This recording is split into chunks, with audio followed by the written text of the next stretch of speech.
It was a time of great change. Communities were fighting for their lives, torn apart by the most brutal strike in history. Politicians ranted, miners fought, and photographers, they took pictures.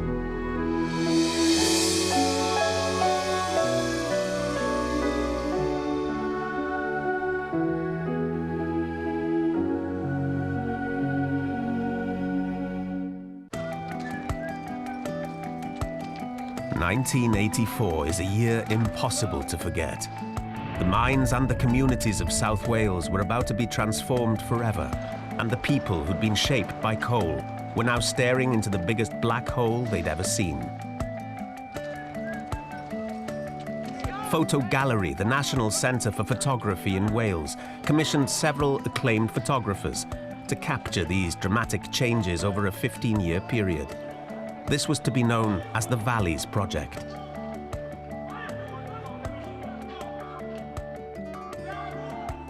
There were photographs of people as they fought for survival, the architecture as it crumbled into dust, and pictures of the topography of the valleys, one of the most beautiful yet industrialized landscapes of Northern Europe. We invited two of the photographers, William Toy and Roger Tiley, to revisit their work 20 years on. William has decided to return to meet some of the people he originally photographed and to take some new digital stills today. Roger is drawn to the derelict site of Mardy Colliery, where the proud miners and their wives marched back to work at the end of the strike.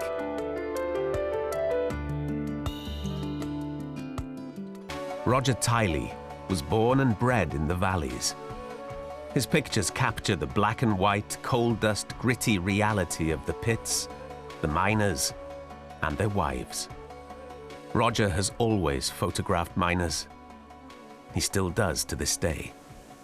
When I started the Valleys project, nobody thought that all the collieries would close.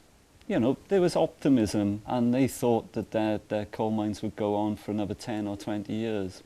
But unfortunately, that wasn't the case. And during the Valleys project, quite a lot of the collieries started closing. And all of a sudden, they were all going to disappear. And as a photographer, I was trying to portray this, really. And I really wanted to show the youngsters as well, because they were the ones that were really going to be affected, you know, in years to come, in generations to come. There wasn't going to be any jobs anymore for them. So I was trying to show that. When you look at your images, you've got your personal favourites, but at the end of the day, your images should be seen by people. And the images that get used most of all in maybe exhibitions or magazines are the ones that really become your favourite.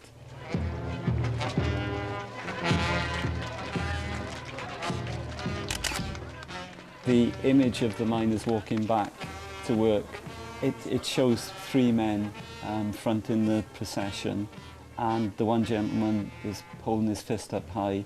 Very, very poignant moment really for the miners. It's a photograph that I took, not, I suppose, my best visually impact image, but certainly one which was poignant to me in the way that I felt at the time as well.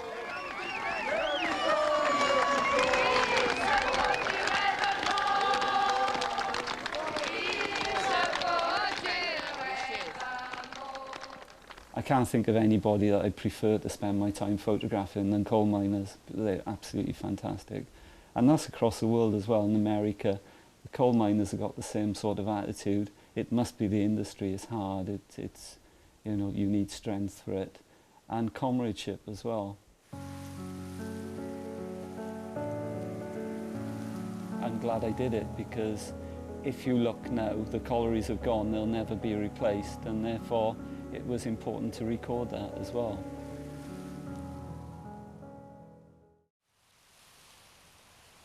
The valleys really are my backyard. I live in the valleys, I have done all my life, and I feel sad 20 odd years down the line to see the valleys and parts of the valleys. You can't speak about all parts because new industry has come to many parts, but there are places in the South Wales valleys where industry hasn't been attracted because of maybe road links or rail links or whatever it may be. So therefore they've become sort of ghost towns, and unemployment is high. You hear things about drugs and so on with youngsters.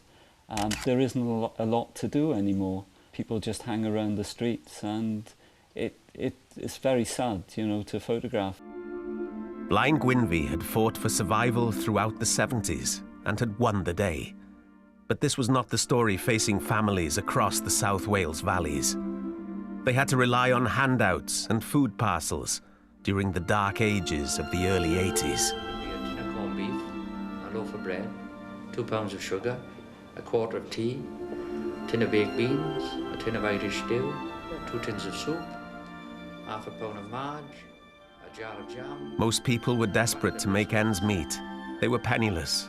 Food was scarce. The photographs that sometimes you see of soup kitchens back in the 1920s, and then when you hear about soup kitchens coming back in the 1980s, you think this is very, very historic.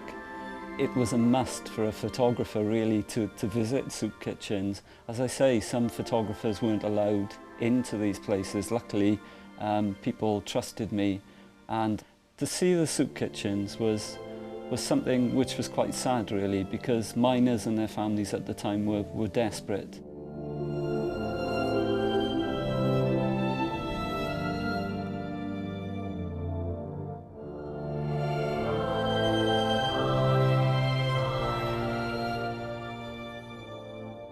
When miners started going back to work in the South Wales valleys, there was always a picket line. And when the police used to bring the working miners, what they call the scabs, in convoy, the pickets used to push and try and stop them from going into work. Some of the instances were very violent, and riot police were brought in. And I always use a wide-angle lens. I never use any sort of telephoto lenses, so it's no sort of spying on people. I'm straight in there.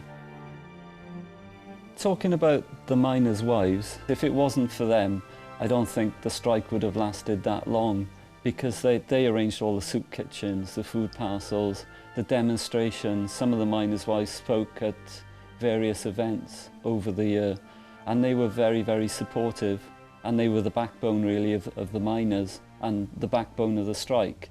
And they were very, very deeply concerned about their communities just disappearing, and deeply concerned about where their children would go after this. Would their children have to move away from the valleys to get work? What would the future be?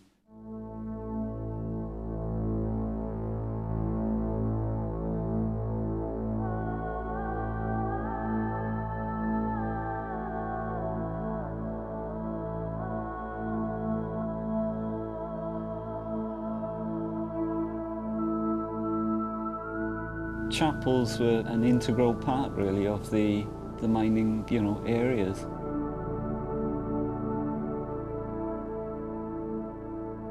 A lot of people worshipped, a lot of miners went to the pubs and the workmen's institutes and so on. And they were a place really that mainly the men would go, to be honest, to enjoy themselves and really talk about the pit. The old saying is that miners always talked about the pit and the institute. When they were underground, they always talked about the institute and sport. But the workmen's institutes were incredible places, especially when you look at, again, old photographs in the 1940s and so on. I think it was important for me to take a change in the work that I did.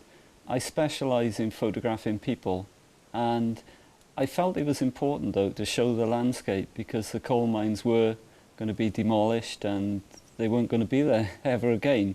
And I felt it was important to take a slight turn in my work and do some landscape photography. And that was during the Valleys project, so it was a new experience for me. So I decided to photograph as many collieries as I possibly could, and to show them from all different angles really, showing the pithead winding gear, do some abstract stuff, you know, so that I had a record in the future.